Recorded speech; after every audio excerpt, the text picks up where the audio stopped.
ประเทศไทยให้ความรู้คู่ความสุข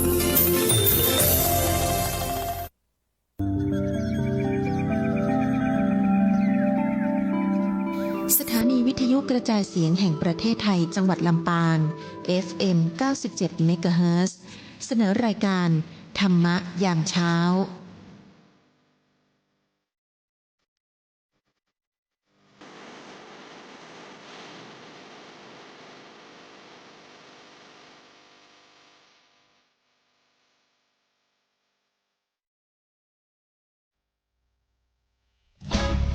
ปานาติปาตาเวรมณี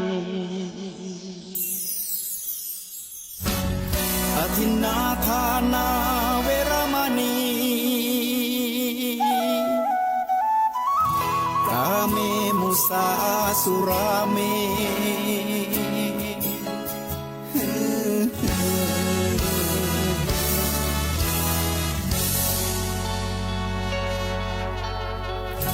ศีลคือข้อห้ามธรรมคือข้อให้พุทธองค์ตรัสไว้ชี้ทางใจให้ภาคเพียรเบญจศีลเบญจธรรม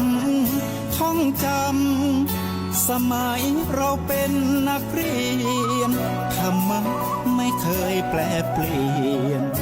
แต่เรายังจำได้มาทวงคำมันหมู่บ้านศีลห้าคือเป็นพันธะชาวพุทธทุกคนทั่วไท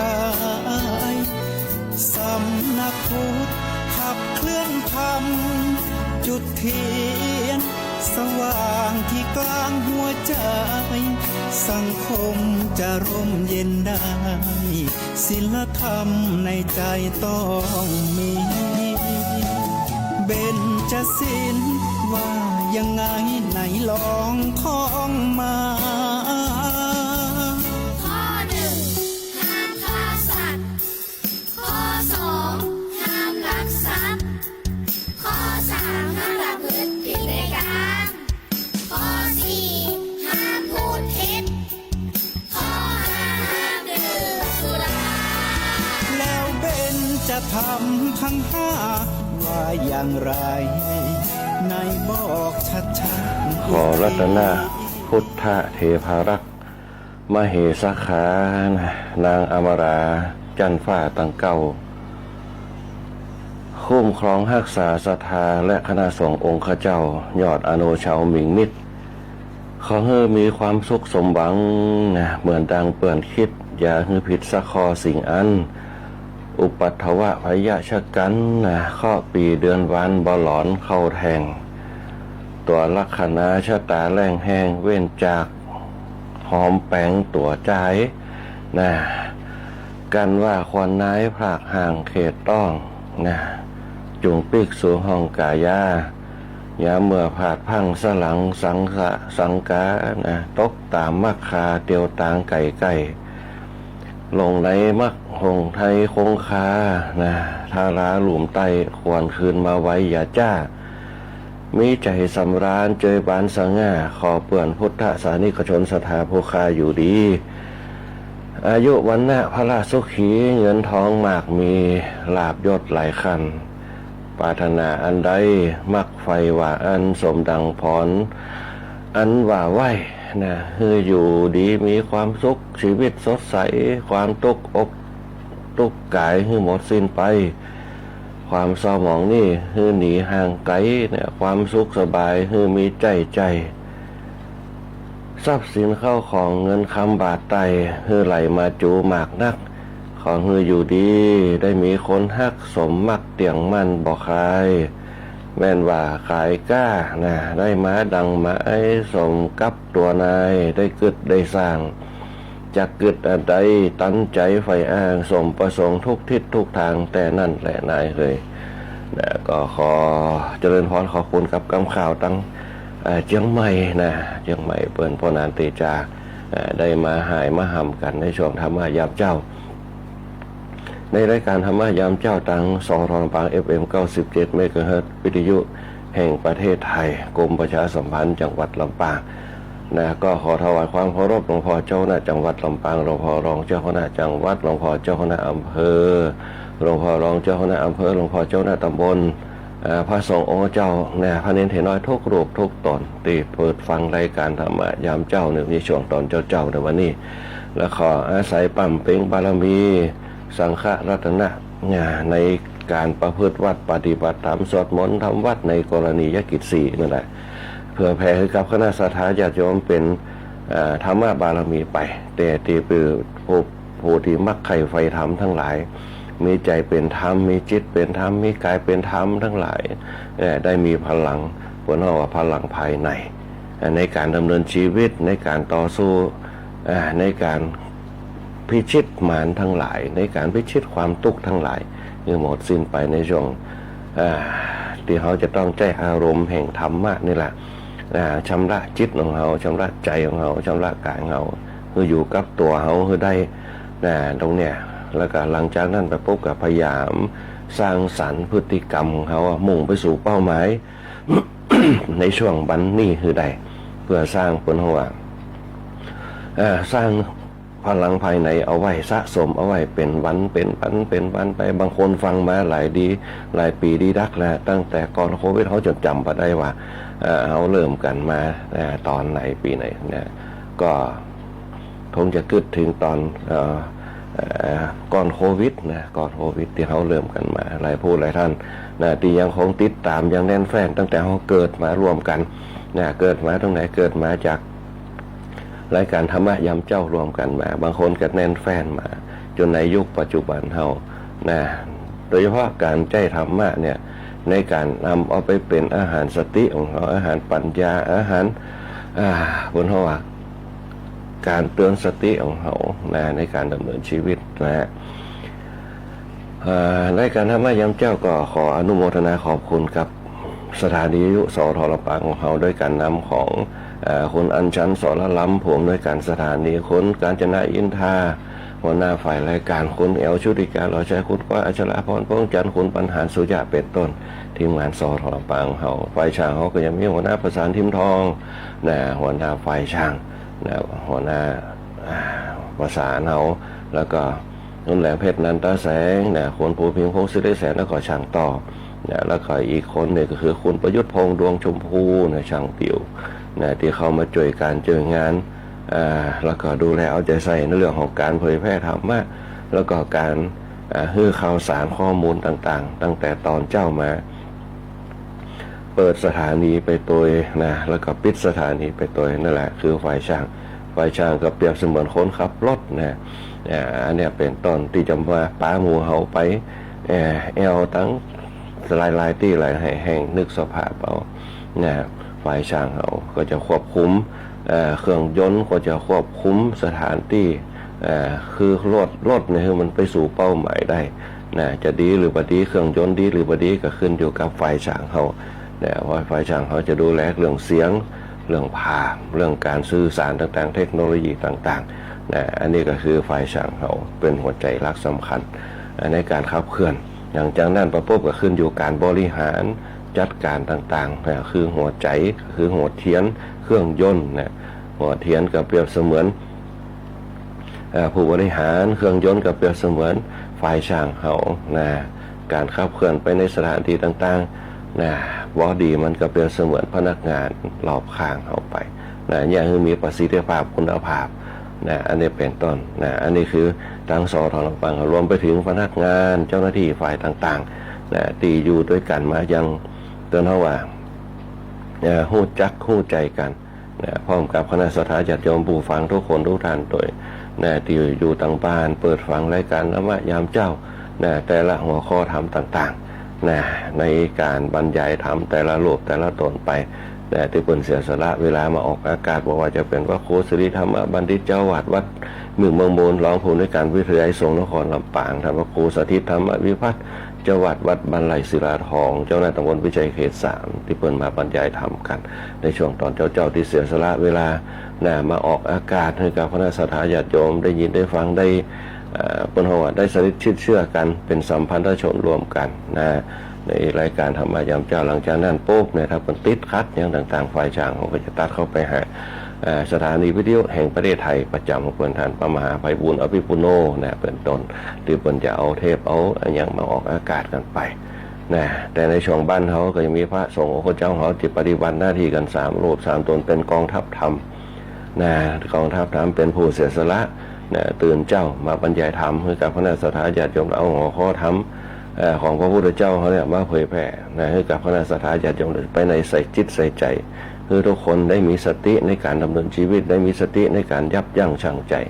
นะก็คือกับหมู่เฮาทั้งหลายอยู่กับตัวกับตนเฮาผู้ใดเมื่อจิตเฮานิ่งปุ๊บเนี่ยใจเฮาก็จะทำงานตามปกติมันจะนิ่งลองสังเกตดูหงสีเนี่ยถ้าสมมติว่าเครื่องยนต์บันดีปุ๊บแสดงว่าน้ำมันอย่างบันดีรถยนต์เขาก็เหมือนเดียวกันนะถ้ามันเงียบมันนิ่งปุ๊บแสดงว่าหัวเทียนมันสะอาดเครื่องยนต์มันมีสมรรถภาพนะมันก็ไปได้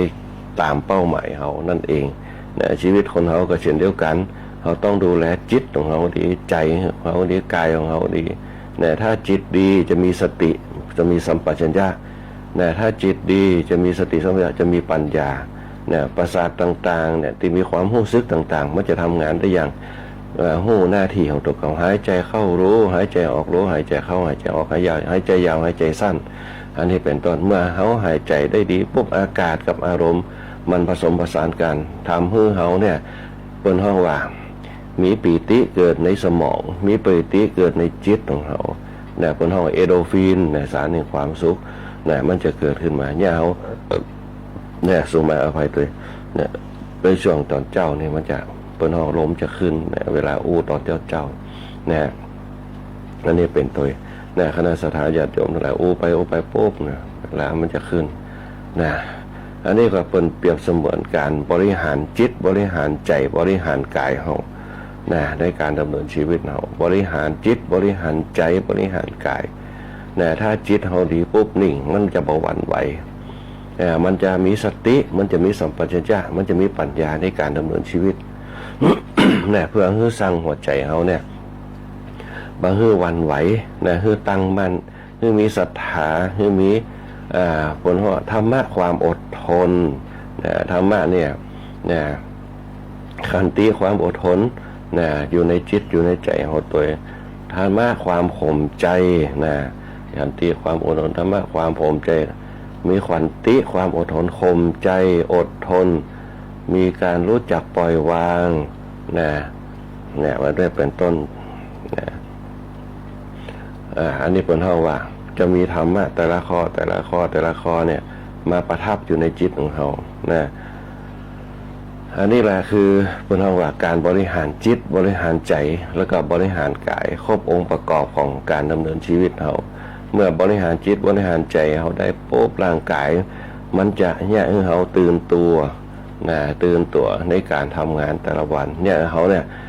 มีความอดทนอย่างที่เขาเคยอู้กันไปข้างก่อนในธรรมะนี่แหละใน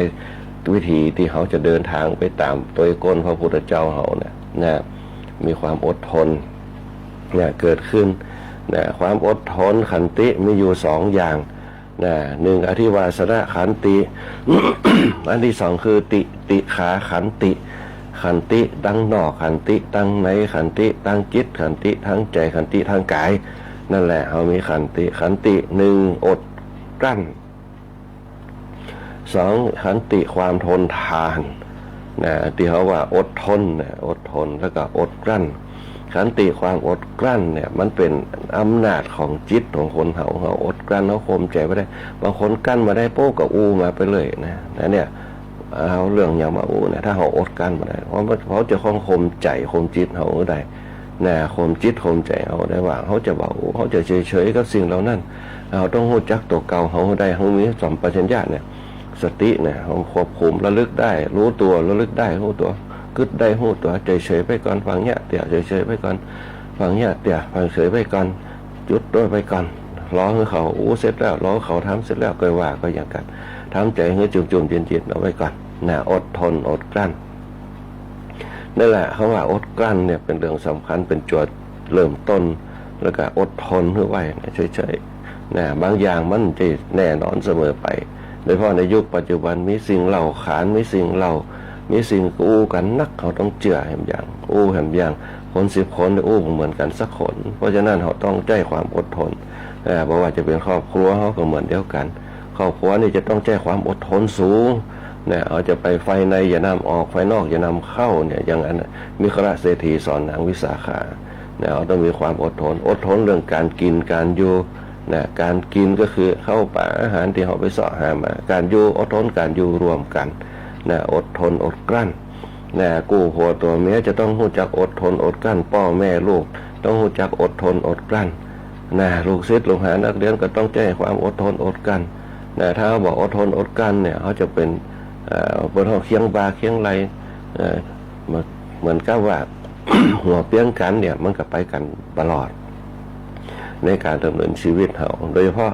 กามตัณหาราคะที่มันเข้ามาครอบงำเนี่ยคนเขาบางครั้งลืมกำพืชตัวเองเนี่ยสำคัญกามคือความใคร่ตัณหาคือความอยากราคะคือความกำหนัดซึ่งเรานี่แหละเนี่ยคือสติคนเปลี่ยนแปลงเนี่ยคือเกิดความอยากได้คือความโลภเนี่ยเกิดความโกรธเนี่ยก็คือโกธะเนี่ยเกิดคนเขาหลงก็คือโมหะความโลภความโกรธความหลงมันเกิดปุ๊บเนี่ยมันเลยเนี่ยคือหลงตนลืมกายนะหลงตนลืมตายนะหลงกายลืมแต่งนะหลงน้ำลืมแรงนะมันเนี่ยคือคนเขาเผลอสติไปเพราะฉะนั้นเนี่ยคณะสัตยาธิโยมทั้งหลายในทางพระพุทธศาสนาของเราพระพุทธเจ้าจึงสอนโครงสร้างในการพัฒนาชีวิตในการพัฒนาจิตพัฒนาใจเอาไว้อยู่3 ข้อด้วยกันเป็นจุดเริ่มต้น1 ศีล 2 ทาน 3 ภาวนาเนี่ยบางคนทำทานมากที่สุดในการดำเนินชีวิตเนี่ยทำทานได้มากที่สุดปุ๊บในการดำเนินชีวิตก็คือเขาจะได้รู้จักคำว่าบนหัวการให้นะการให้โอกาสการให้อภัยแต่การให้ทานจะต้องประกอบไปด้วยศีลจะต้องประกอบไปด้วยภาวนานะถึงจะให้อย่างมีสติให้อย่างมีปัญญาถ้ามีศีลมันจะก้าวไปถึงปัญญาข้อที่2ศีลสมาธิปัญญานั่นแหละเนี่ยการให้ทานถ้าให้อย่างมีศีลมีระบบมีระเบียบมันจะมีปัญญาในการพิจารณา1ให้โอกาสกับคนที่เพิ่นมีบุญคุณกับเฮานะแต่บาดใจว่าให้โอกาสกับคนที่ว่ามีบุญคุณกับเฮานะบางครั้งคนเฮาบางครั้งมันเผลอสติไปนะเห็นคนที่ฮือเฮาชั่วแป๊บเดียวดีกว่าคนที่ฮือเฮาตลอดชีวิตอย่างเช่นพ่อแม่เฮาเนี่ยฮือชีวิตเฮามาตั้งแต่น้อยเนี่ยแต่หันเปื่อนฝูงฮือแต่ละวันฮือกู้ชีวิตเนี่ยหรือว่าเป็นกู้คนเฮากู้คิดกันฮือแก่บางกี่วันบางคนอยู่มาอายุถึง13 12เนี่ยหันกู้เปื่อนฝูงเป็นห้องกู้ชีวิตดีกว่ากู้เปิดชีวิตของตัวเก่าเนี่ยเป็นตัวเขาจะต้องรู้ว่านั่นแหละเขาจะต้องเห็นประโยชน์เป็นพ่อแม่เนี่ยเขาจะต้องเห็นประโยชน์เป็นตั้งแต่ฟูงฟักเรามาตั้งแต่จุติเนี่ยพ่อเนี่ยผู้ให้แม่ผู้ให้กำเนิดพ่อคือผู้เปิดชีวิตทั้ง2 คนเนี่ยเขาเรียกว่าผู้ให้กำเนิดทั้ง2 คนว่ามีพ่อกับกำเนิดมาได้ว่ามีแม่กับกำเนิดมาได้เนี่ยอันเนี้ยคณะสัตยาธิโยมทั้งหลายในการดำเนินชีวิตเขาเพื่อเขาว่าจะต้องใจธรรมะนี่แหละเป็นตัวเตือนสติให้เขาให้ว่านั่นแหละผู้มีบุญคุณกับเราเขาเรียกว่าปุพการีเขาจึงมีคำว่าปุพการีชนผู้กระทำการอุปการะเราก่อนการดูแลเราก่อนปุพการีในฐานะที่เป็นโอกาส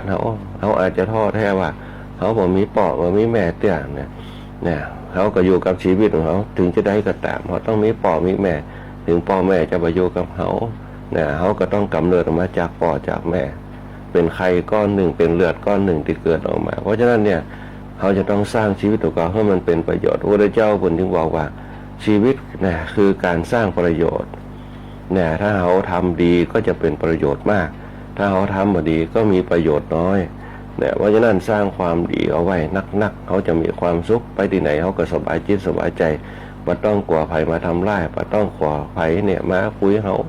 เนี่ยทำดีให้มากถึงจะคุยเขาปุ๊บเนี่ยถ้าเขาข่มจิตข่มใจได้ปุ๊บเนี่ยบารมีทุกอย่างที่เขามีอยู่มันก็จะหลั่งไหลเข้ามาเอายิ่งเขาทำนักเหมือนเขาออกแหงเนี่ยเขาก็อิดเนี่ยเป็นต้นเนี่ย อันเนี้ยเพราะฉะนั้นเนี่ยคณะสงฆ์ญาติโยมทั้งหลายพลังภายในกับพลังภายนอกมันเป็นของคู่กันเปรียบเสมือนดินกับฟ้าเปรียบเสมือนบุญกับบาปเปรียบเสมือนกับความดีกับความชั่วถ้าเขาทำดีไปมันก็ถึงเป็นความดีอยู่วันยังค่ำถ้าเขาทำบดีไปมันเป็นความบดีอยู่วันยังค่ำเนี่ยแล้วแต่เขาจะสะสมอันไหนนักนะถ้าเขาสะสมอันไหนนักมันก็เกิดปัญหานั้นนักเนี่ยพระพุทธเจ้าผลจึงบอกเขาว่าศีลทานภาวนานี่แหละเป็นตัวตั้งต้นเป็นตัวเริ่มต้นในการพัฒนาชีวิตมุ่งไปสู่เป้าหมายเนี่ยเขาจะเดินทางไปกรุงเทพเขาจะต้องมีการวางแผนที่จะไปถึงเป้าหมายตรงนั้นเนี่ยเขาจะต้องเตรียมใจเนี่ยเขาจะต้องเตรียมทรัพย์เขาจะต้องเตรียมของเนี่ยเดินทางไปแล้วก็ควบคุมเนี่ยสิ่งต่างๆตรงนี้ให้ดีๆเพื่อไปสู่เป้าหมายเนี่ยควบคุมการคิดที่เขาว่าเขาจะไปกรุงเทพพ่ออย่างควบคุมการเดินทางเขาจะต้องไประยะเวลาเท่าใดนั่นแหละคือองค์ประกอบแห่งศีลแห่งทานแห่งบารมีเป็นตัวเริ่มต้นในการพัฒนาชีวิตเพราะศีลคือพฤติกรรมต่างๆการสำรวมทานคืออย่างการเตรียมใจ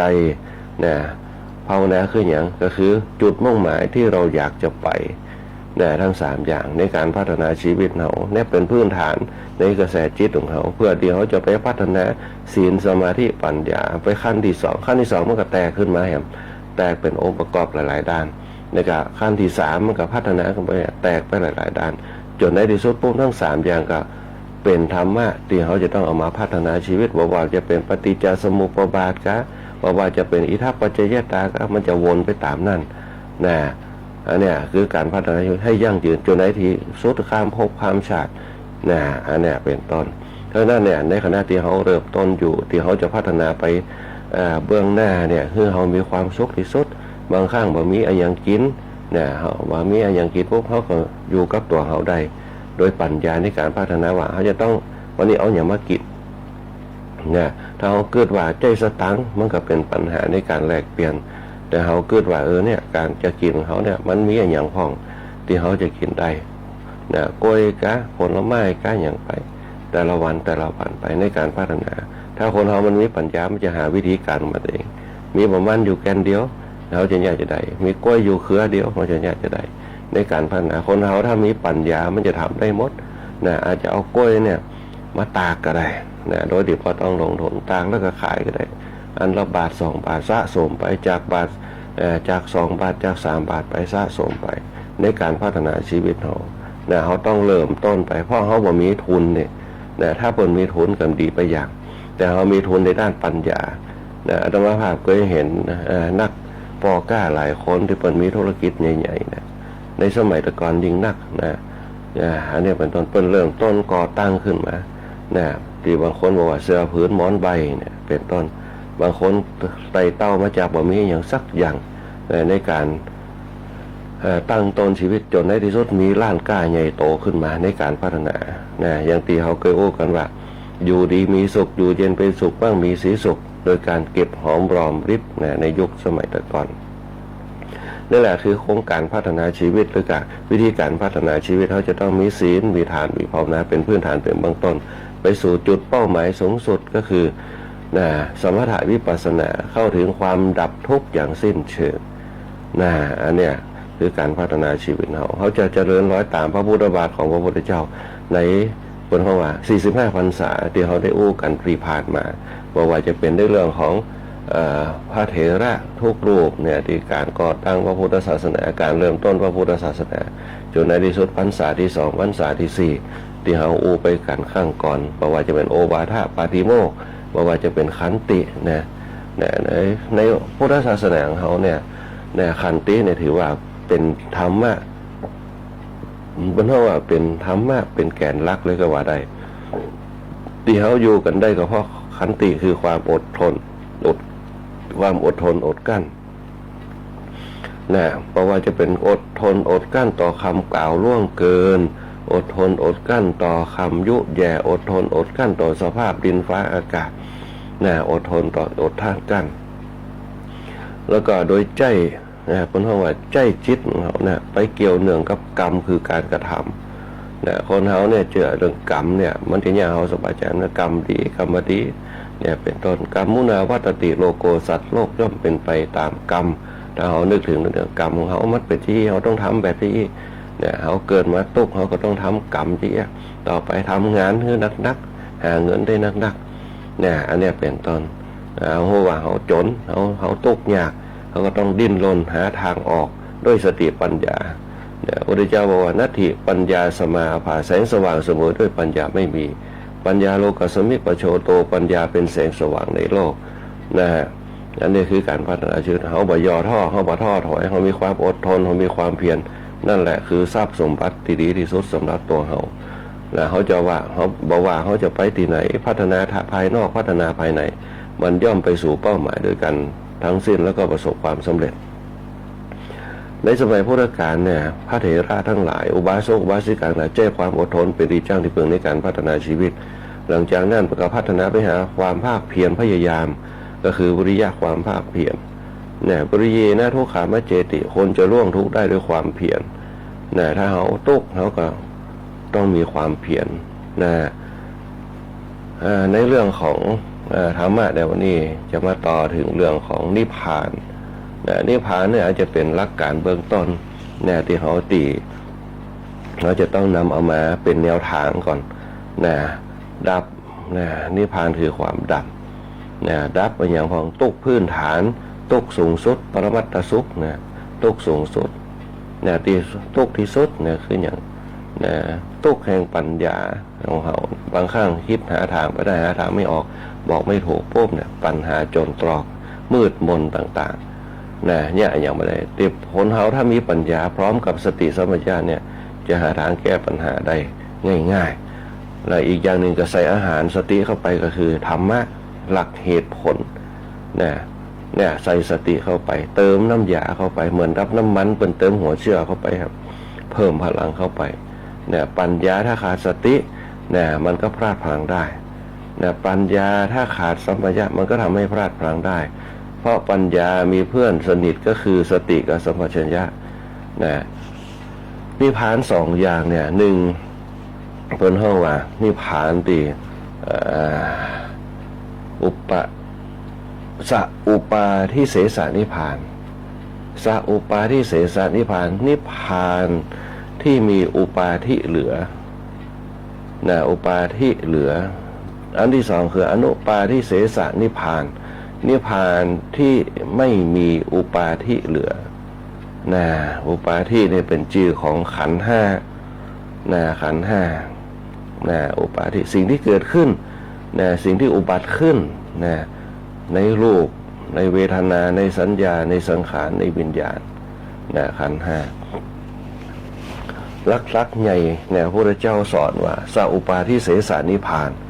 นิพพานมีอุปาทิเหลือนะอนุปาทิเสสนิพพานนิพพานไม่มีอุปาทิเหลือ นะไอ้ที่เหลือหรือบ่เหลือน่ะมันขึ้นอยู่กับรูปเวทนาสัญญาสังขารวิญญาณรูปคือตัวตนของเขาเวทนาสิ่งที่เขามารบกวนใจเขาสัญญาคือความยึดมั่นจำได้หมายรู้นะสังขารร่างกายเขาตัวนะร่างกายสังขารทุกตัวตนไม่ว่าจะเป็นสิ่งที่เกิดขึ้นเฉพาะข้างหน้าหรือว่าตัวตนของเขาสังขารนะวิญญาณก็คือความรู้สึกเนี่ยคือภายนอกกับภายในตัวเขาอันเนี้ยคือขันธ์ห้าที่เขาจะนำออกมาพิจารณาในสังคมของในยุคปัจจุบันนี่อย่างคนเขามันจริงบางครั้งเนี่ยหันคนเนี่ยก็ความจริงในยุคตะกอนเนี่ยมันก็มีข้อเปรียบเทียบว่าเขาเห็นคนกับเห็นสัตว์ก็คือเสืออยู่เนี่ยเขาจะเข้าไปหาใครในยุคสมัยตะกอนเนี่ยในยุคสมัยตะกอนเนี่ยมันมีคนกับเสือยืนอยู่เขาจะเข้าไปหาใครนะในยุคสมัยตะกอนนะฮะในยุคสมัยตะกอนคนจะเข้าไปหาคนเพราะต้องการเปื้อนนะที่จะมาช่วยกันนะอันเนี้ยเสือนี่จะเป็นพวกกินเนื้อเป็นเนื้อจระสัตว์เล็กสัตว์น้อยต่างๆนะจะบ่มีจริยธรรมในยุคก่อนๆจะบ่มีคุณธรรมเนี่ยในยุคปัจจุบันมาเนี่ยสิ่งเหล่านี้มันใกล้ชิดคนนักขึ้นสัญชาตญาณจะใกล้ชิดคนนักขึ้นและคนก็อย่าเอาสิ่งเหล่านี้มาเข้ามาใกล้ชิดกันนักขึ้นเพราะนั้นในยุคปัจจุบันเนี่ยถ้าเลือกคนกับเสือคนเขาจะอยู่กับเสือเนี่ยคนเขาเนี่ย บางข้างปากกาเข้าไกลปอกแปกปีนปอนต่างๆนะในยุคปัจจุบันเพราะในสังคมยุคปัจจุบันมันเสื่อมจากธรรมชาติธรรมชาติมันเปลี่ยนแปลงไปทำให้ใจคนจิตคนเปลี่ยนแปลงไปตามเหตุการณ์ตามฤดูกาลตามสภาพการไปในยุคปัจจุบันแต่คนเฮาในยุคสมัยก่อนยึดมั่นความยึดมั่นเกิดความเข้มแข็งเกิดบนห้องว่าเกิดความเข้มแข็งนะเกิดขึ้นมาพอรวมพลังกันปุ๊บ2 คนขึ้นมาเสือก็เนี่ยอย่างบ่ได้ในยุคสมัยแต่ก่อนนะอันนี้คือการเปรียบเทียบกันเพราะฉะนั้นเนี่ยสาอุปาทิเสสนิพพานคือนิพพานที่มีอุปาทิเหลือนะแล้วก็อนุปาทิเสสนิพพานนิพพานที่ไม่มีอุปาทิเหลือนะสิ่งที่มันเกิดขึ้นเนี่ยอุบัติขึ้นนะที่ห้องหู้ที่ห้องหันอันนี้แหละคือนิพพาน2 อย่างคำว่านิพพานเนี่ยนะเขาสามารถนำเอามาใจได้ในการประยุกต์ใจในการดำเนินชีวิตคือความดับนะยิ่งเขาดับด้วยบะมีอย่างเหลือปุ๊บในข้างนะอุปาทินี่แหละก็คือเนี่ยสิ่งที่อุบัติขึ้นนะบางข้างเนี่ยเขาจะดับนิพพานเขาดับทุกข์นะนิพพานส่วนมากเขาจะมาดับทุกข์ทั้งหลายทุกข์ที่มันเกิดขึ้นจากความคิดการทำการพูดนะหรือบางอันก็เขาก็เอาโครงสร้างสิ่งมานะก็คือกายวาจาใจนะเขาเอานิพพานเนี่ยมาดับกายวาจาใจเขานะกายคือเขาหนิ่งขึ้นได้สิ่งที่จะเข้ามากระทบเนี่ยกับกายเขาขึ้นได้เอานิพพานเป็นตัวตั้งเป็นข้อปฏิบัตินิพพานคือเขาจะดับบ่ให้สิ่งเหล่านั้นนะคือมันเหลือบ่ยึดมั่นกับสิ่งเหล่านั้นบ่ยึดมั่นกับตัวตนเหล่านั้นรูปนะที่เข้ามาหาเขานึกภาพหันพวกเขาว่าข้องเกี่ยวเวทนาที่จะเข้ามารบกวนเขาปากเขาบอกข้องเกี่ยวสกัดออกไปป้องกันบ่ให้เขาสู่จิตของเขานี่แหละคือการเข้าสู่ความดับแห่งทุกข์ทั้งหลายนะสัญญาคือความจำได้หมายรู้นะความจำวันเตี่ยมันจะเนี่ยเขาวนเวียนกึดอยู่ตลอดความสัญญาตรงเนี้ยเขาก็จะต้องปล่อยไปสิ่งเหล่านั้นคลายไปทุกอย่างมีความเปลี่ยนแปลงไปนะสัญญาความจำได้หมายรู้เนี่ยที่มันติดตาตึงใจอยู่ตลอดเวลาเนี่ยคนเขาคำอกคำใจนะคือสัญญาคือความจำได้หมายรู้สังขารเนี่ยเขาต้องปล่อยไปตัวตนของเขาเนี่ยขันธ์ 5ทั้งหลายถึงเวลามันต้องย่อมเปลี่ยนแปลงไปคนเขาจะหนีสังขารเป็นเจ็บป้นสังขารแห่งโลกนะสังขารแห่งธรรมชาตินะเขาจะต้องสละไปเรือลำนี้เนี่ยจะต้องสละไปในวันใดวันหนึ่งนะในท้ายเรือก็คือจิตของเขาที่จะบังคับเรือตรงนี้เรือก็คือร่างกายของเขานะจะต้องตื่นมาบางคนเนี่ยจะหู้ซึกตัวเขาเนี่ยเริ่มอายุ60จะหู้ซึกตัวว่าแหงมันลดลงไปความจำเริ่มทดถอยลงไปนะอันนี้เป็นต้นเริ่มได้หน้าลืมหลังนะอันเนี้ย60เขาจะต้องหู้เพราะฉะนั้นเนี่ยแหงมันเริ่มจะยกกันอย่างบ่ใครไหวเหมือนตะกอนนะที่แหงฮึดเขามีแหงฮึดเพราะอย่างเพราะคนเขาความฮึกเหิมนะมันจึงพอแหงมันลดโป๊บมันจะหู้ตัวเขานะเวลาเจ็บอย่างน้อยพวกเจ็บขนาดนักนะหายใจนะบางครั้งกินข้าวไปพวกกับสมัครของความหย่อนยานในเรื่องอวัยวะมันเกิดขึ้นลิ้นปิดเปิดอาหารก็เริ่มจะหย่อนยานบาแข่งบาเต็งตึงเนี่ยเขาสมัครของกินข้าวกินน้ำไปพวกเริ่มจะซับซ้อนกันพอเนี่ยคือร่างกายของเขาเพราะฉะนั้นเมื่อเขาโหสภาพร่างกายนี่พวกเขาจะต้องสติที่มันควบคุมอยู่เขาต้องกึศทั้งใดต้องระมัดระวังการกินก็ต้องระมัดระวังการเดินก็ต้องระมัดระวังการยืนก็ต้องระมัดระวังเนี่ยเพราะฉะนั้นสังขารตัวเนี่ยมันเป็นไปมันเสื่อมสมรรถภาพไปตามธรรมชาติของมัน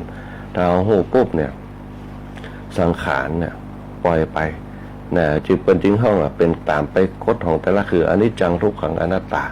เนี่ยเปลี่ยนแปลงไปตามธรรมชาติสังขารสุดท้ายพวกวิญญาณนะสิ่งที่รู้สึกต่างๆที่เข้ามากระทบกับตัวเขาบางอย่างเนี่ยเขากึศอยู่ขนาดวิญญาณ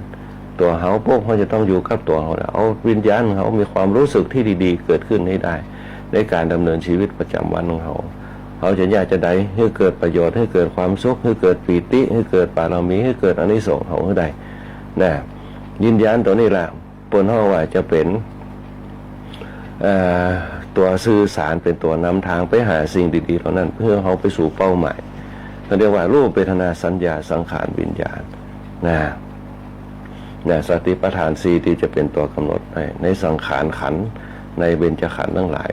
นะที่เขาเคยหู้กันมา เป็นตัวกำหนดไปคำว่านิพพานตรงนี้เนี่ยเปิ้นห้องว่าเดี๋ยวพระพุทธเจ้าสอนไว้นิพพานเป็นอย่างยิ่งหรือนิพพานเป็นธรรมะอย่างยิ่งนะในโอวาทปาติโมกข์เพราะนั้นคำว่านิพพานแปลได้สองอย่างนะแปลได้สองอย่างหนึ่งดับอย่างหนึ่งนะสองไม่มีเครื่องเสียบแทงอย่างหนึ่งนะอันนี้คือคณะสัตยาติโยมหลายหลวงพ่อสมเด็จพระสังฆราชสกลมหาสังฆปรินายกเนี่ยเพิ่นเคยเขียนหนังสือเอาไว้นิพพานเนี่ยเริ่มต้นมาจากเนี่ยที่เขานึกถึงนิพพานเนี่ยพ้นจากสภาวะกิเลสทั้งหลายจากนั้นก็แม่นยังกระถูกมันมีอยู่สองในยะด้วยกันในยะแรกมันคือดับทุกอย่างดับความคิดนะดับสิ่งที่เข้ามากระทบทุกอย่างที่มันเป็นอารมณ์แห่งเวทนาเนี่ยอีกอันหนึ่งเนี่ยไม่มีเครื่องเสียบแทงอย่างหนึ่งก็คือสกัดกั้นเนี่ยบางสิ่งที่มันเพราะว่าที่มันเป็นปัญหาเข้ามากระทบเขาแนวอันนี้เป็นต้น บ่มีเครื่องเสียบแทงบอกว่าจะเป็นเสียบแทงจากจิตจากแทงจากวาจาเสียบแทงทางกายเนี่ยเข้ามาเพราะว่ากระทบกับตัวเขานี่แหละคือนิพพานแปลว่าดับได้สองอย่างเพราะนั้นอาตมาภาพจึงบอกว่าที่นำเอากรรมอูของสมเด็จพระมหาสมณเจ้ากรมมหาสังฆปรินายกของเขาเป็นว่าดับแรกก็คือหนึ่งดับจิตสองดับกายดับจิตนั่นก็คือมันจะดับจิตละไปนะดับจิตนี่ดับกิเลสบ่เข้ามาสู่จิตของเขาอันนี้เป็นต้นต้องสลัดออกไปได้โดยการหนึ่งพื้นฐานก็คือศีลพื้นฐานของฐานพื้นฐานของอะไรคนยิ่งบอกว่าทำสะอาดที่ใดถ้าคนเขาสะอาดปุ๊บมันจะแบบมีสิ่งสกปรกเข้ามารบกวน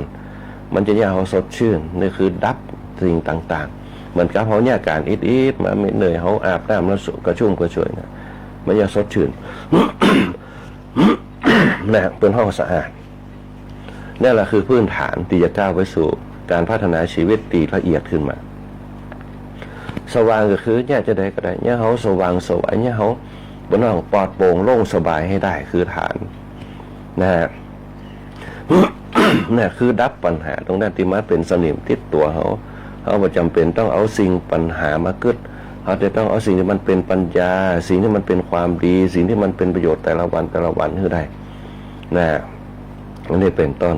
นี่คือการพัฒนาทางธรรมฐาน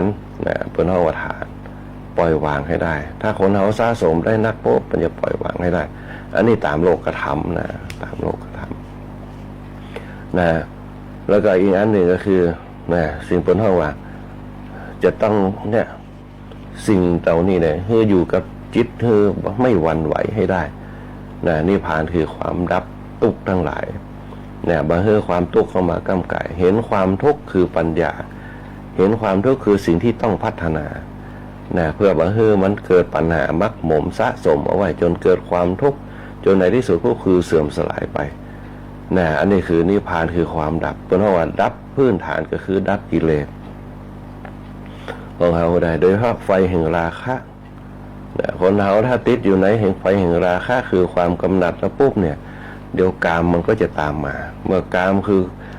ความใคร่ตามมาปุ๊บเนี่ยมันจะแยกให้เขาหลงเพราะหลงปุ๊บเนี่ยมันจะแยกเขาเสื่อมบอกว่าจะเป็นพญานาคบอกว่าจะเป็นจระเข้เนี่ยติดอยู่ในกามขนาดจระเข้เนี่ยผู้ทรงศีลบ่กินเนื้อสัตว์บ่กินอย่างเพราะเห็นกฐินอยากจะได้ทำบุญเนี่ยแปลงกายมาเป็นบุรุษเพื่อที่จะเข้ามาร่วมองค์กฐินพอได้กินได้อย่างอิ่มหนำสำราญโป้มเนี่ยความสุขสบายทำเนี่ยคือคนเขาลืมตัวลืมองค์ประกอบในจิตภายในเขาเนี่ยสุดท้ายจิตของเขากลับกลายมาเป็นคนเขาว่าจระเข้ดังเดิมอย่างที่เขาเคยได้ยินกันในคนเขาว่าอุปมาในธงกฐินนั่นแหละเพราะฉะนั้นเนี่ยเขาจะต้องควบคุมให้ได้คำว่าภาวนาคือความภาวนาคือความสงบสงบคือได้สงบจนที่จะว่าสลัดออกไปได้เป็นพื้นฐาน นะเขาเรียกว่าสะอาดสว่างสงบศีลฐานภาวนาพัฒนาไปนั่นแหละคือความดับทุกข์ทั้งหลายนะคณะสัตยาติโยมเนี่ยทางบ้านเขาเป็นจะได้ทั้ง3อย่างเลยเนี่ยดับทุกข์ทั้งหลายเวลามีปัญหาพวกเป็นยังจังมันเตอะแล้วแต่เว้นแต่กรรมเขาก็จะเคยได้ยินบ่อยๆแต่สิ่งที่สำคัญที่สุดคือพัฒนาความดีวันนี้เขาจะทำมาอย่างนะเขาจะแยกการกะนะบางคนก็ไปตรงไปหนาพัฒนาชีวิตตัวเก่าด้วยธรรมชาติบางคนก็ไปทำการทำงานไปก่อสร้างของไปทำงานรับจ้างของเป็นต้นเนี่ยคือพัฒนาชีวิตของเขานั่นแหละคือความดับทุกข์ถ้าเจอปัญหาปุ๊บเนี่ยก็เป็นห้องว่าโป่งไปเหี่ยปล่อยวางไปเหี่ยเนี่ยใจฐานเนี่ยเป็นดีจ้างที่เปลืองปล่อยไปเหี่ยปล่อยอารมณ์ไปเหี่ยเจอปัญหาเจอความทุกข์เนี่ยปล่อยวางไปเนี่ยเพื่อให้เกิดความสุขในวันข้างหน้าเนี่ยฐานมาคมใจตัวเก่าให้ได้เนี่ยโดยการเจ้ภาวนาทำใจให้เจริญเนี่ยเป็นห้องว่าวิธีการดับทุกข์ทั้งหลายดับภายในดับภายนอกปุ๊บเนี่ยเขาจะเจอสิ่งต่างๆที่เขาต้องได้พบได้เจอเนี่ยที่เขาได้หันเพราะโดยโลกธรรมแปลกเนี่ยมันจะมาลุมเล่าเขาเพราะคนเขาถึงวันดิ้นรนด้วยค่าเนี่ยด้วยค่าราคาเหมือนกับเขาทำงานก็ต้องการเงินบางคนต้องการนักมากมายต้องการเงินเนี่ยบางข้างก็ลืมทำไปลืมภายในไปว่าถ้าสมัยก่อนเปิ้นจะนี่อย่างเปิ้นคบกันเปิ้นอยู่ด้วยกันได้สนิทกันเพราะว่าคนเขาบัดตีค่าราคากันเนี่ยคนในยุคปัจจุบันมันจะตีค่าราคากันต้องจ้างต้องอย่างประเดี๋ยวนี้งานอย่างต่างๆต้องจ้าง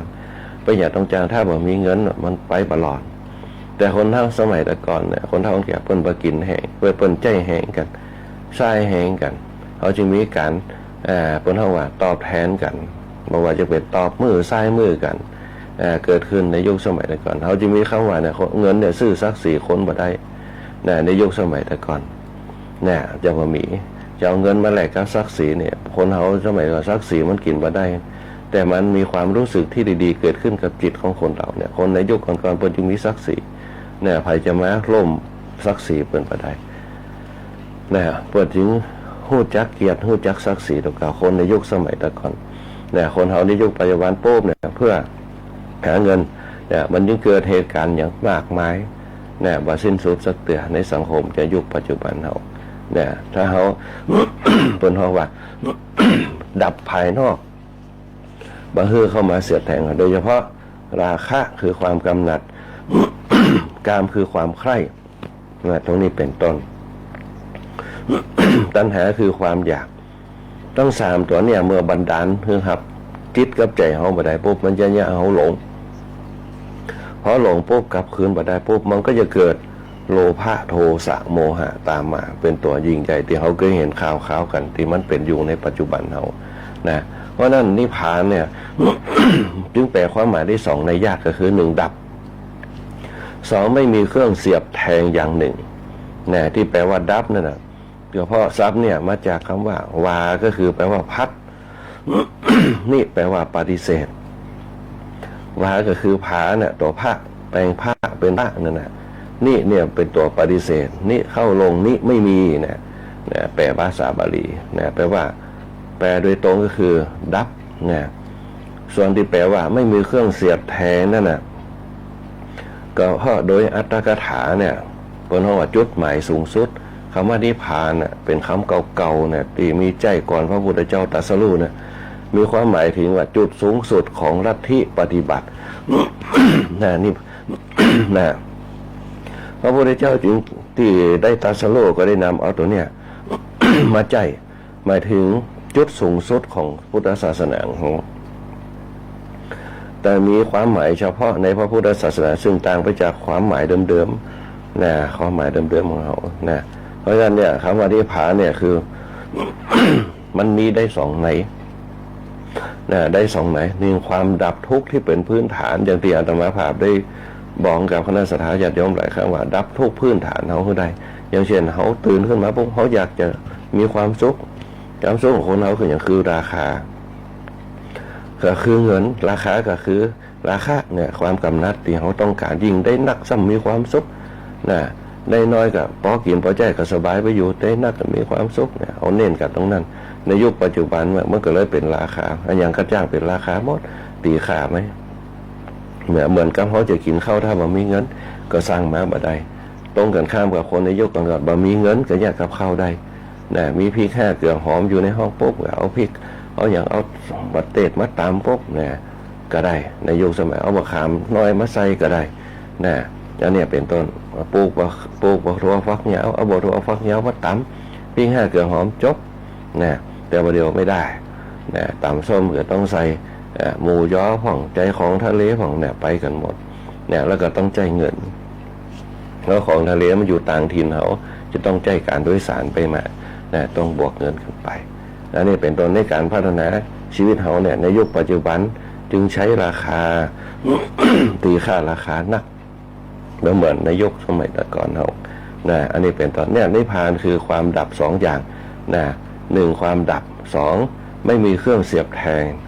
นะเกิดขึ้น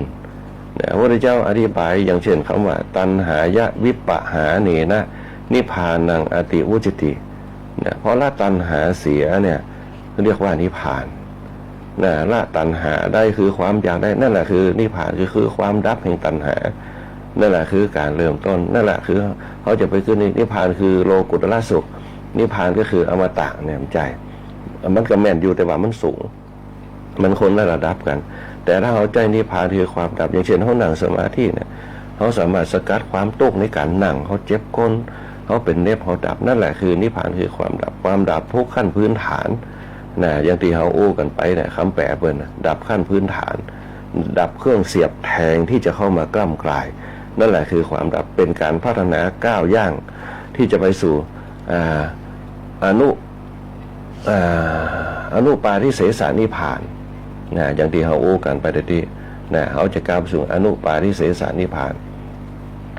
ดับจนพอมีเรื่องละเอียดยิบอนุปาทิเสสนิพพานมันจะเข้าไปสู่ในระดับของอสุภกรรมฐานปุ่นคณะสัทธาญาติโยมจะเข้าไปสู่อย่างละเอียดโดยเกณฑ์การพิจารณา แต่เขาใจนิพพานดับตัวเขาในชีวิตประจำวันเขาเนี่ยเขาบรรยุ่งกับปัญหาเขาจะใจปัญญาในการแก้ปัญหานั่นแหละคือการแก้ปัญหานิพพานสุขนะเพราะละตัณหาเสียเนี่ยคือเรียกว่านิพพาน ราคะโทสะโมหะขยานิพพานังเนี่ยหันว่า ราคะโทสะโมหะขยานิพพาน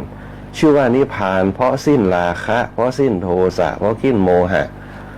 นะถ้าเขาสิ้นราคะได้ปุ๊บเนี่ยเขาจะสู่ความดับบางคนมีราคะอยู่ในตัวราคะคือความกำหนัดอยู่ในตัวจิตจะคิดตรงนั้นเรื่องกามคือความใคร่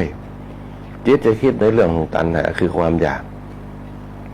ความกำหนัดอย่างเช่นเขาอยากให้กินตำส้มเนี่ยคือความกำหนัดเกิดละนะราคะเนี่ยคือความใคร่กามกับความกำหนัดเขากึศเขาอยากจะกินเนี่ยที่นี่เขาก็ไปเสาะละเนี่ยไปเสาะหาให้ได้เขาจะต้องกินให้ได้เนี่ยราคะกามคือความใคร่เขาเสาะมากินให้ได้อันนี้ก็ปล้ำอันนี้มันก็ปล้ำอันนี้ถูกใจเนี่ยเป็นต้นคือความใคร่เนี่ยราคะคือการมากตัณหาคือความอยากสุดท้ายพอได้กินไปปุ๊บเป็นยังไงบางคนก็กินนักกัดต้องเสียบต้องนะอึดอัดนะบางคนก็กินบะล้ำบะเต็มใจซื้อไหมอันนี้เป็นต้นนี่แหละคือสิ่งเหล่านี้มันเกิดนะราคะกามะตัณหามันเกิดนะเพราะสิกินแล้วปุ๊บถามว่ามีอย่างพองกินขึ้นมาแล้วอิ่มเสร็จปุ๊บมันมีอย่างพองร้อนผูกก็ต้องกินไหมครับมันแบบสิ้นสุดสักเตือเนี่ยเขาว่าราคะโทสะโมหะมันก่อเกิดมาจากสิ่งเหล่านี้นะนิพพานเพราะสิ้นราคะนะถ้าเขาสิ้นราคะปุ๊บเฉยๆกับสิ่งนั้นกินก็คือกินเพื่ออยู่ไม่ได้อยู่เพื่อกินเนี่ยบางคนคิดเลยอันอย่างกระล้ำเหมือนเดียวกันหมดผินให้มันได้ปองปีปองเดือนเนี่ยดับราคะไปได้ละนะดับราคะไปราคะเนี่ยมันเป็นตัวตั้งต้นองค์ประกอบภายในก็คือราคะโทกามะตัณหานะอย่าให้เกิดราคะนะอย่าให้เกิดโทสะขึ้นมาแหมนะโทสะเขาเมื่อกินที่ปุ๊บล้ำซื้อแหมนะอันนี้คือโทสะเหมือนกันนะบางครั้งไม่ได้กินโคตรแหมกิ้วแหมงั้นไปตุกไปแหมโทสะนะว่านั่นสิ่งเหล่านี้จะเกิดปุ๊บเนี่ยเกิดโทสะ ดื่มมันว่าทุกขเวทนาสุขเวทนานั่นแหละเนี่ยบันดาลไปจนในที่สุดปุ๊บโมหะคือความหลงเนี่ยถ้าเขาสิ้นโมหะสิ้นโทสะสิ้นราคะไปได้ปุ๊บเนี่ยเขาจะเฉยๆกับสิ่งเหล่านั้นนะ ความกำหนัดก็อย่ามาเกิดโอ้มันเหมือนกับเขาอยากได้มากมายจนโมหะมันเกิดเขาต้องขำใจนะเขาจะต้องซื้อได้พอซื้อแล้วปุ๊บมันเป็นเนี่ยบางคนซื้อมาปุ๊บก็ละแม่นอย่างเก่านะมาได้ใจสักคำเหมือนกับเขาจะซื้อของในเปิ้นเขาในโซเชียลเนี่ยของสินค้าในโซเชียลบางคนกดมามาได้ใจก็มีนั่นแหละคือสิ่งเหล่านี้แหละนะสิ่งเหล่านี้แหละเปิ้นเขาว่าราคะโทสะโมหขยานิพพานนะถ้าเขายังบ่สิ้นสิ่งเหล่านี้ปุ๊บนะเขาจะดับสิ่งนั้นเขาก็เตรียมเงินไปอย่างเดียวเนี่ยเขาจะซื้อของพวกเนี่ยออนไลน์เนี่ยนะเขาอยากให้ได้กดมาความอย่างเขาพอได้มาปุ๊บยิ่งมาตรงปกสมัยเขาต้องจะโคตรมืดนะเป็นต้นนะเพราะฉะนั้นเนี่ยนิพพานนะจึงเป็นธรรมะที่ดับราคะของเขาถ้าเขาตัดสิ่งเหล่านี้ประดุเขาจะได้นิพพานคือความดับทุกข์ทั้งหลายโอ้ถ้าเขาบาซื้อสิ่งเหล่านี้ปุ๊บเนี่ยเขาก็จะมีสตังค์ละเนี่ยเขาก็จะมีสตังค์นะอันนี้เป็นต้นบางคนซื้อมาสะสมไปเต็มบ้านเต็มจองไม่ได้ใจอย่างก็มีอันนี้เป็นต้นเนี่ยบางคนคิดไปปุ๊บยังแม่บ้านเขาเนี่ยยังไม่ได้คิดว่าในครัวเนี่ยมีซอสยังเหลืออยู่เห็นเป็นรอดปุ๊บก็ซื้อมาเห็นเนี่ยโอ้มันถูกเนี่ยอันนั้นคือสิ่งล่อเนี่ยเกิดอารมณ์ของเขาเนี่ยราคะคือความกำหนัดคนเขาเป็นที่คำว่าราคาเนี่ยมาจากคำว่าราคาคือความอันเปิดไปตั้งเป็นราคาอย่างแม้แต่ราคาบางอย่างจังจ้าสีฟันหลอด15 บาทภาษีก็7ละแต่บนตั้งเขาเนี่ยให้เกิดราคาขึ้นมามีสีสันมีกองมีอย่างลดราคาเนี่ยลดแลกแจกแถมเนี่ยเป็นสนองราคาเนี่ยเกิดตัณหาคือความอยากในที่สุดพวกเขาก็อยากจริงๆเนี่ยขุดบ่อรอป่าแต่ถ้าเขาเฉยๆกันโอ้ยังมีอยู่เนี่ยซื้อจะได้ก็ได้ราคาของมันนั่นเป็นอย่างเขาเอาไปต้องไปสะสมบางคนซื้อไว้นักปุ๊บเนี่ยสุดท้ายปุ๊บติดสิ่งที่ซื้อมาแจกจะได้อันนี้แจกก็ซื้อมาอันนั้นได้เป็นแถมสุดท้ายก็เสี่ยงตังเราเนี่ยเป็นต้นอันนี้แหละเป็นห้องราคาเนี่ยเขาราคาทำให้เกิดราคาขึ้นมาเนี่ยนิพพานเนี่ยจึงเป็นธรรมะตีตัวดับเนี่ยเป็นตัวตั้งต้นเนี่ยเขาดับราคะโทสะโมหะธรรมะที่ดับตัณหานะธรรมะที่ดับตัณหาแล้วก็กิเลสทั้งหมดเนี่ยถ้าได้นิพพานนะดับให้นิพพานคือความดับทั้งหลายเมื่อปรากฏขึ้นในตัวในตนเขาปุ๊บเนี่ยนะก็ยิ่งใหญ่ให้เขาเนี่ยบรรลุได้แต่ถ้ามาปรากฏในจิตในใจปุ๊บในควบคุมเขาปุ๊บมันจะยิ่งเขาบรรลุบ่ได้บรรลุมันจะติดอยู่สิ่งนั้นนั่นแหละนะยิ่งเขาติดนิสัยอยากจะได้อยากมีความคันเนื้อคันตัวอยากจะได้หรือใดนะอันนี้เป็นต้นจะบรรลุบ่ได้เนี่ยติดอยู่ที่นั่นจะเป็นนิสัยเขานะและแหมอย่างปุ๊บมันจะเปลี่ยนอยู่ตลอดในวันนี้อันใหม่มาแหมก็จะเปลี่ยนเพราะราคะมันครอบงำทำให้ตัณหามันเกิดนะจนต้นเพราะนั้นถ้าเขาดับได้ปุ๊บมันจะอยู่กับตัวเขาได้นะอันนี้แหละเป็นห้องว่า คำว่านิพพานคือความดับทุกข์พื้นฐานเมื่อเคยมีคำว่านิพพานเนี่ยคือการดับทุกข์อย่างสนิทนะบะมีอย่างเหลือโดยเนี่ยเขาจะต้องเข้าไปสู่หลักการอันที่สองคือศีลสมาธิปัญญาหลักการอันแรกเนี่ย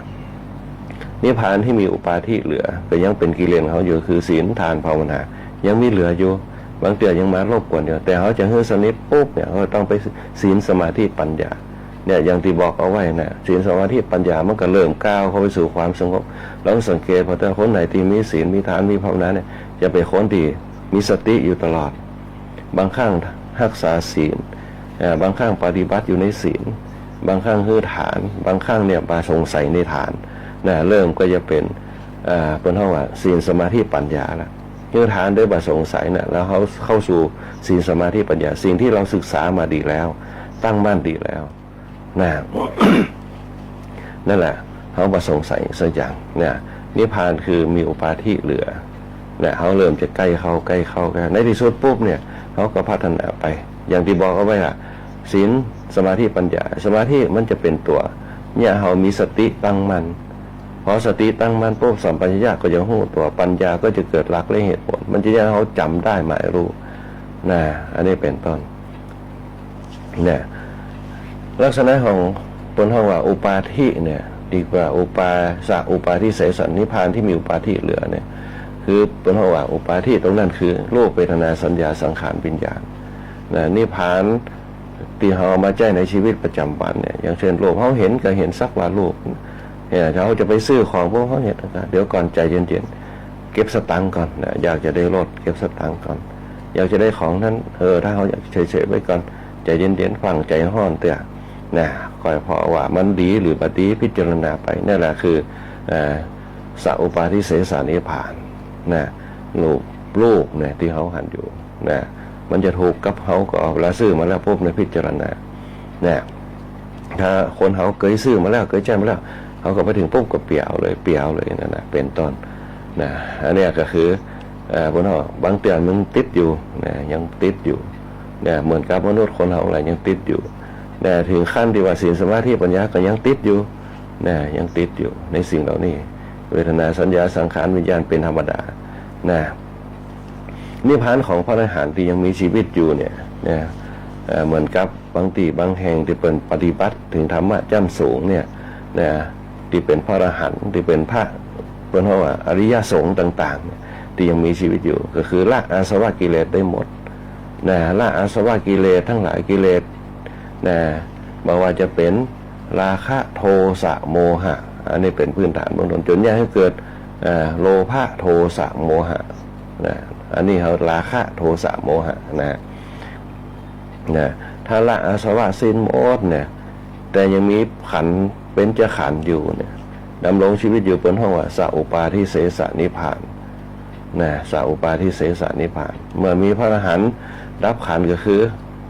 ขันห้าได้ปุ๊บแตกสลายเป็นห้องว่าบางครั้งเนี่ยพระอรหันต์รับขันก็คือขันห้าแตกสลายเนี่ยมันก็เหมือนคนสามัญทั่วไปก็เรียกว่าตาย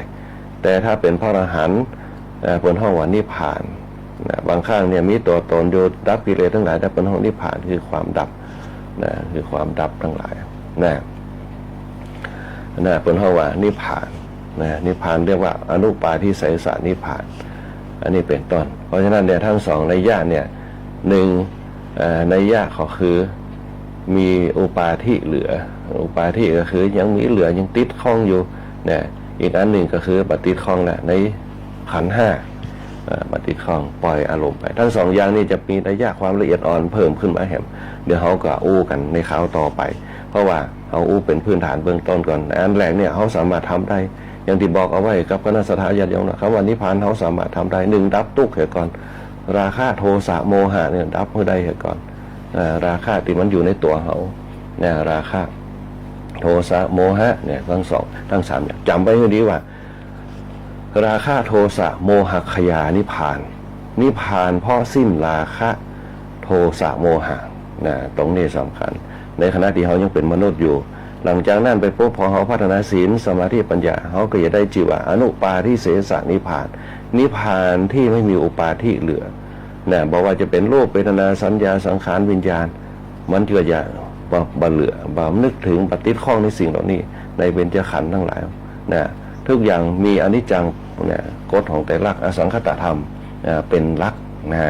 เดี๋ยวเขาจะโอ้กันในวันต่อไปเลือกไปดูเวลาแป๊บเดียวคณะสัตยาญาติโยมหลายเวลาหมดเห็นละเวลาเหลือ5 นาทีก็พักในเรื่องของนิพพานเอาไว้ตรงนี้ก่อนเดี๋ยวเราจะไปต่อกันในวันต่อไปว่าในลักษณะสัพปาทิเสสนิพพานมันจะป้นไปได้ยังไงที่เขาจะเป็นพระอรหันต์ผู้ห่างไกลจากกิเลสทั้งหลายด้วยวิราคะด้วยโมฆะธรรมด้วยอสังคตธรรมในวันต่อไปวันนี้เจริญพรอนุโมทนาบุญกับคณะสัตยาญาติโยมกูคนที่เข้ามารวมรับฟังรายการธรรมะยามเจ้าอยู่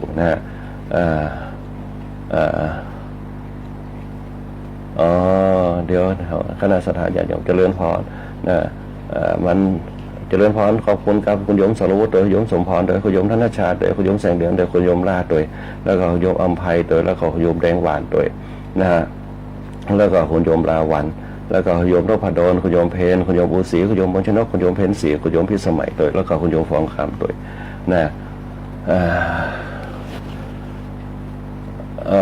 คุณโยมพัดรอบตัวที่ปนติดใจอยู่ในเรื่องของน้ำลูกแมวดีดมันป่วยใส่กระเป๋าไปหาหมอแต่กลางๆมันดิ้นรุดหายไป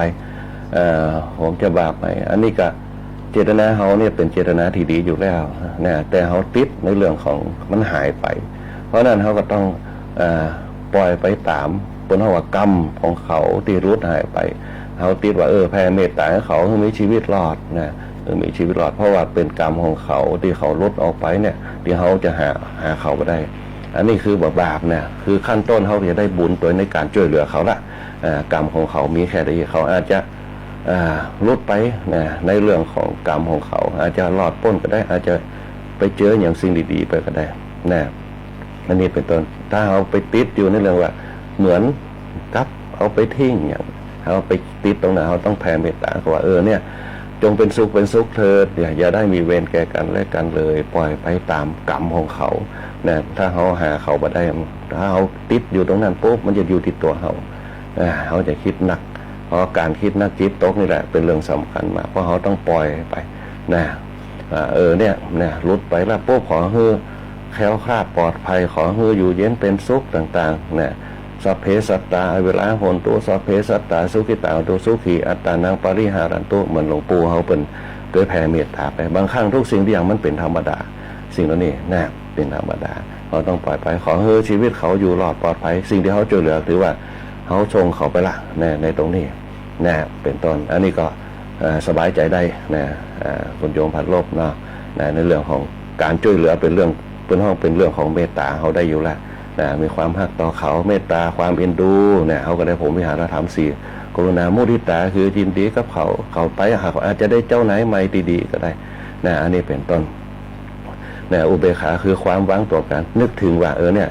ทุกสรรพสิ่งมันเป็นเรื่องของธรรมดาต้องมีการผจญภัยนะแต่ขอเขาแคล้วคลาดปลอดภัยเนี่ยแผ่เมตตาเขาไปนะเจริญพรตัวนะคุณโยมปานอมคุณโยมน้นศรีคุณโยมกัญญาคุณโยมจันทร์คำคุณโยมสุภาวดีคุณโยมอัมภัยนะแล้วก็คุณโยมอารีคุณโยมประภัยคุณโยมเอราวัณคุณโยมแม่ที่อวันตัวที่เข้ามารวมรับฟังรายการธรรมะยามเจ้าในช่วงตอนเจ้านี่คุณโยมพิสมัยคุณโยมล่าตัวคุณโยมพัชรีดาตัวคุณโยมสารวัตรคุณโยมนพดลคุณโยมเอราวัณคุณโยมพันลบตัวคุณโยมปุ้นเที่ยงคุณโยมธนาชาคุณโยมสุภาวดีคุณโยมเพ็ญศรีคุณโยมบุษรีคุณโยมจันทาคุณโยมแสงเดือนคุณโยมพรคุณโยมแม่วินิจตัวคุณโยมราวันคุณโยมปานอมคุณโยมทีผู้ชายตลกคุณโยมมานพตัวแล้วก็คุณโยมฟองคำคุณโยมอัชราพรคุณโยมก้อยเห่าคุณโยมมนชนกคุณโยมสุชาดาคุณโยมล้นศรีคุณโยมจันทร์คำตัวนะคุณแม่ชุลีตามบ้านโตหัวจ้าคุณแม่เสลยตามบ้านเครือญาตัวปะโคพรธรรมชัยตามบุญบ้านไหลศิลาทองตัวนะปิเมตตามบ้านหนองตัวคุณแม่ปินเพชรตัวตามบ้านหม่อนหินแก้วนะแล้วก็คุณโยมศีลตามบ้านส่องไปใต้ตัวคุณป้านันทวดีชยาตัวที่เข้ามารวมรับฟังรายการธรรมะยามเจ้าสร้างบารมีธรรมรวมกันตุปีติคามโนพิคูตุพีอภินันโทพิคูพระครูวิทักษ์บริยานพระครูวิจารณ์วรการตัวที่เข้ามารวมสร้างบารมีธรรมเกี่ยวกับคณะสัตยาญาติสาธุชนทั้งหลายในวันนี้เวลาหมดเวลาธรรมะพาพระครูบุญปุริยติยากรก็ขอเจริญพรลากับคณะสัตยาญาติโยมเอาไว้แต่เพียงในโอกาสหน้าก่อยมาพบปะกันใหม่วันนี้ก็ขอเจริญพรติดตามรับฟังรายการธรรมะยามเช้า